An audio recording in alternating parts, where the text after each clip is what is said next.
Bismillahirrahmanirrahim. Assalamualaikum warahmatullahi wabarakatuh. Baiklah, saya Yulia Putri, NIM 19329200. Saya akan menjelaskan materi tentang konsep dan gaya kepemimpinan. Konsep dan gaya kepemimpinan pendidikan. Ada 4 poin. Yang pertama yaitu pengertian kepemimpinan pendidikan. Yang kedua yaitu fungsi kepemimpinan pendidikan. Yang ketiga prinsip kepemimpinan pendidikan. Yang keempat gaya kepemimpinan kepala sekolah. Yang pertama, pengertian kepemimpinan pendidikan. Pengertian kepemimpinan pendidikan ini ialah secara umum definisikan sebagai kemampuan dalam kesiapan yang dimiliki oleh seseorang untuk dapat mempengaruhi, mendorong, mengajak, menuntun, menggerakkan, mengarahkan orang agar kelompok menerima pengaruh tersebut, dan selanjutnya terbuat sesuatu yang dapat membantu tercapainya suatu tujuan tertentu yang telah ditetapkan. Jadi, kepemimpinan pendidikan adalah kemampuan untuk menggerakkan pelaksanaan pendidikan, sehingga tujuan pendidikan yang telah ditetapkan dapat tercapai secara efektif dan efisien. Yang kedua yaitu fungsi kepemimpinan pendidikan. Yang pertama yaitu pimpinan sebagai penentu arah. Setiap organisasi dibentuk sebagai wahana untuk mencapai tujuan tertentu. Yang kedua, pimpinan sebagai wakil dan juru bicara organisasi. Yang ketiga, pimpinan sebagai komunikator yang efektif, yaitu komunikasi sangat diperlukan oleh pimpinan dalam menyampaikan suatu keputusan dalam rangka pengendalian dan pengawasan kepada bawahannya. Yang keempat yaitu pimpinan sebagai mediator. Fungsi pimpinan sebagai mediator dalam hal ini difokuskan pada penyelesaian situasi atau suatu konflik yang mungkin timbul dalam organisasi. Yang kelima, pimpinan sebagai integrator, yaitu hanya pimpinan yang berada di atas semua orang atau semua satuan kerja yang memungkinkan menjalankan peranan integratif yang didasarkan pada pendekatan yang holistik. Yang ketiga yaitu prinsip kepemimpinan pendidikan.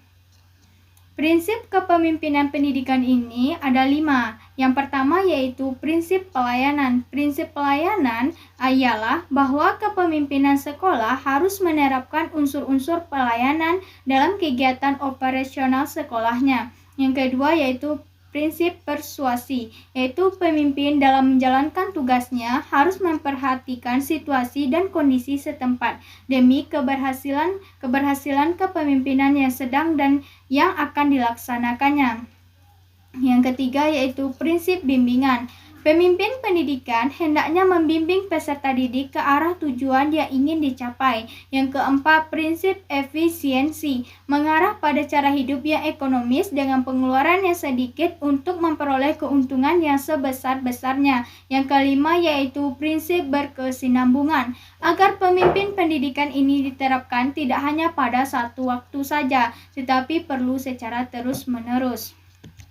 Yang keempat yaitu gaya kepemimpinan kepala sekolah. Yang pertama yaitu gaya kepemimpinan otokratis, gaya yang terpusat pada diri pemimpin atau direktif, yaitu sosok pemimpin yang hanya menentukan sendiri keputusannya dan perannya sebagai pemimpin tanpa para anak buah dalam merencanakan semuanya. Yang kedua yaitu gaya kepemimpinan demokratis, suatu kemampuan dalam mempengaruhi orang lain agar dapat bersedia untuk bekerja sama dalam mencapai tujuan yang sudah ditetapkan. Yang ketiga, gaya kepemimpinan delegatif, yaitu memiliki ciri-ciri pemimpin akan jarang memberikan arahan, membuat keputusan diserahkan semuanya kepada bawahan. Yang keempat, gaya kepemimpinan birokratis, pemimpin memimpin berdasarkan adanya peraturan.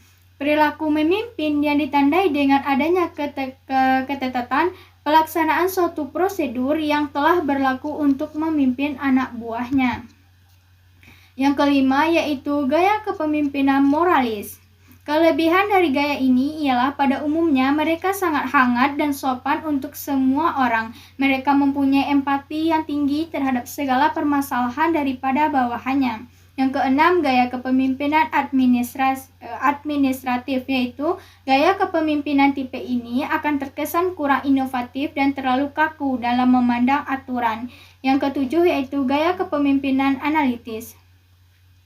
Dalam gaya kepemimpinan tipe ini, biasanya untuk pembuatan keputusan didasarkan pada suatu proses analis. Yang kedelapan, gaya kepemimpinan asertif, yaitu gaya kepemimpinan ini bersifat lebih agresif dan memiliki perhatian yang sangat begitu besar pada suatu pengendalian personal dibandingkan dengan gaya kepemimpinan lainnya.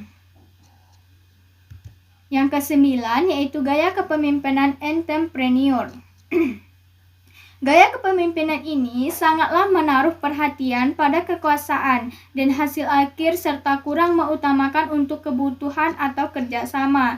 Yang ke-10 ada gaya kepemimpinan visioner, yaitu pola kepemimpinan yang ditujukan untuk bisa memberi arti pada kerja dan usaha yang perlu dijalankan secara bersama-sama.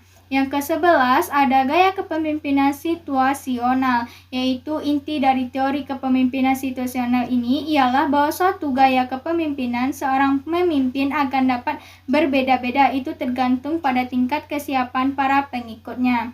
Yang ke-12 ada gaya kepemimpinan militeristik, yaitu tipe pemimpin seperti ini sangatlah mirip dengan tipe pemimpin yang otoriter.